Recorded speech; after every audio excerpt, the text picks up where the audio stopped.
So, when a disaster strikes, that first instinct for so many of us is to help, right? But how does that feeling, that compassion, actually turn into effective action on the ground? Today, we're going to break down a framework used by faith-based communities to turn that powerful impulse into organized, impactful disaster relief. I love this quote from Coretta Scott King. It really hits the nail on the head, doesn't it? Compassionate actions are what truly define a community when things get tough. But it also gets you thinking, right? It brings up a really important question. Okay, so let's dive into that. I mean, it's one thing to feel compassionate, but how do you actually channel that feeling into something that, works, something that really helps restore communities? So let's walk through a structured approach that tries to do exactly that, from the very beginning all the way to long-term recovery. Everything starts with the why. Before a single truck is loaded, before any shelters open their doors, there's a core motivation, and this is so important. It's not just about the logistics of moving boxes around, it's about a deep, foundational belief that's driving the whole effort. Okay, so this slide breaks it down perfectly. On the left, you've got what most people see on the surface: food, water, shelter, all the essentials. But the deeper calling, well, that's about addressing both the physical and the spiritual needs. It's rooted in this idea of compassion that wants to restore not just buildings, but people's hope. Now, let's get into the practical side of things, because this is really where good intentions meet good strategy.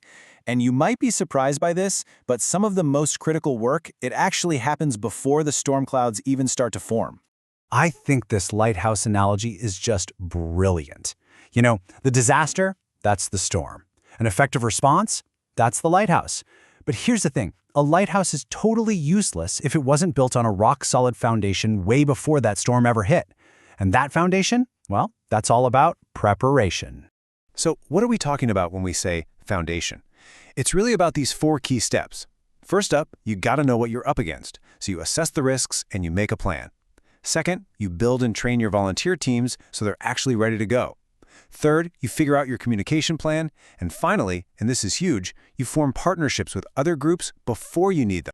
Right, and this brings us to a huge misconception. A lot of us, we think of disaster relief as these massive, huge organizations coming in from the outside. But you know what? The reality is, it's often the local groups, the ones already embedded in the community, that have the biggest impact. Why? Because they've already built that trust.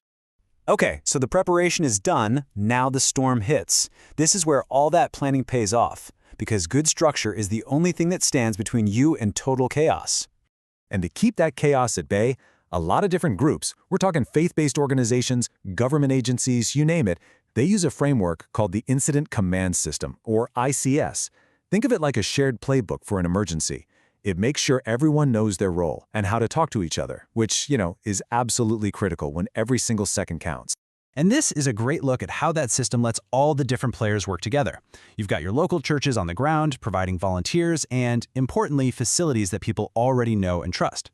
Then you have NGOs bringing in specialized skills, like trauma counseling, and of course, government agencies are handling the huge-scale logistics and public safety.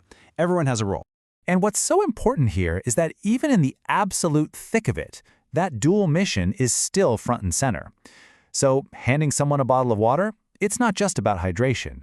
It's a chance to offer a moment of human connection, of comfort. It's about caring for the whole person, not just fixing their immediate physical problem. The news cameras might pack up and leave after a couple of weeks, but the real work, that's just getting started. This is so true. Recovery is absolutely a marathon, not a sprint. Okay, so this first phase, this is the one we all see on TV. The initial, high-energy, high-visibility crisis response. It's intense, it's immediate, and it usually lasts for about the first month. But this is the quiet reality of recovery.